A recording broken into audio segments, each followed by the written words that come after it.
ओम नमः शिवाय। हर हर महादेव। छठ पूजा करने की सही विधि क्या है, यहाँ जानिए जरूरी नियम। उससे पहले अगर आप हमारे चैनल पर नए हैं तो आप हमारे चैनल को लाइक और सब्सक्राइब कर लीजिए। जी हाँ दोस्तों, छठ पर्व को लेकर बहुत सारी धार्मिक मान्यताएं प्रचलित हैं।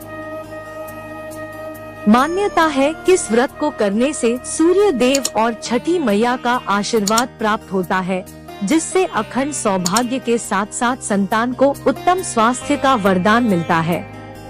धार्मिक मान्यता है कि जो कोई छठ पर्व को पूरे विधि विधान के साथ करता है, उसकी हर मनोकामना सूर्य देव पूरा करते हैं।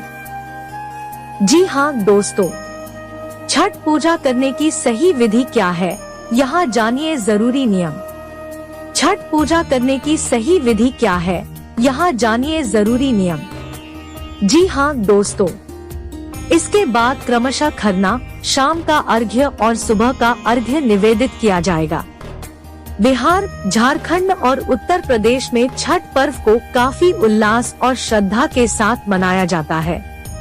छठ पर्व को लेकर बहुत सारी धार्मिक मान्यताएं प्रचलित हैं। मान्यता है कि इस व्रत को करने से सूर्य देव और छठी मैया का आशीर्वाद प्राप्त होता है, जिससे अखंड सौभाग्य के साथ साथ संतान को उत्तम स्वास्थ्य का वरदान मिलता है। धार्मिक मान्यता है कि जो कोई छठ पर्व को पूरे विधि विधान के साथ करता है, उसकी हर मनोकामना सूर्य देव पूरी करते हैं। छठ पूजा में मुख्य रूप से सूर्य देव को अर्घ्य देने के साथ साथ छठी मैया की पूजा होती है।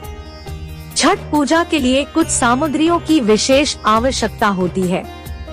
माना जाता है कि इन पूजन सामग्रियों के बिना छठ पर्व पूरा नहीं होता है।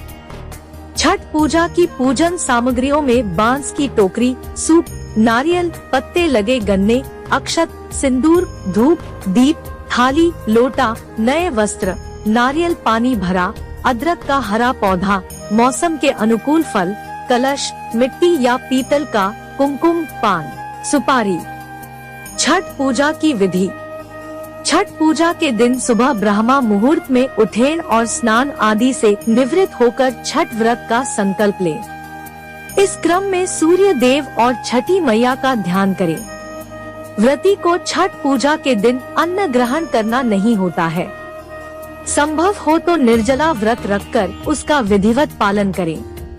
छठ के पहले दिन संध्याकाली अर्घ्य होता है, जिसमें डूबते हुए सूर्य को अर्घ्य दिया जाता है।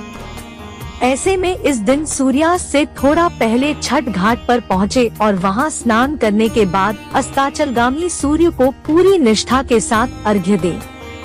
इस दिन भगवान सूर्य को अर्घ्य देने के लिए बांस या पीतल की टोकरी या सूप का उपयोग किया जाता है। ऐसे में बांस या पीतल की टोकरी का इस्तेमाल करते हुए सूर्य देव को अर्घ्य दें।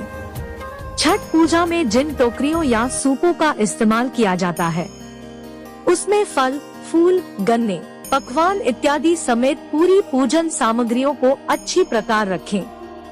इसके साथ ही सूप या टोकरी पर सिंदूर लगाएं। सूर्य देव को अर्घ्य देते वक्त टोकरी में सभी पूजन सामग्रियों का होना बेहद जरूरी होता है।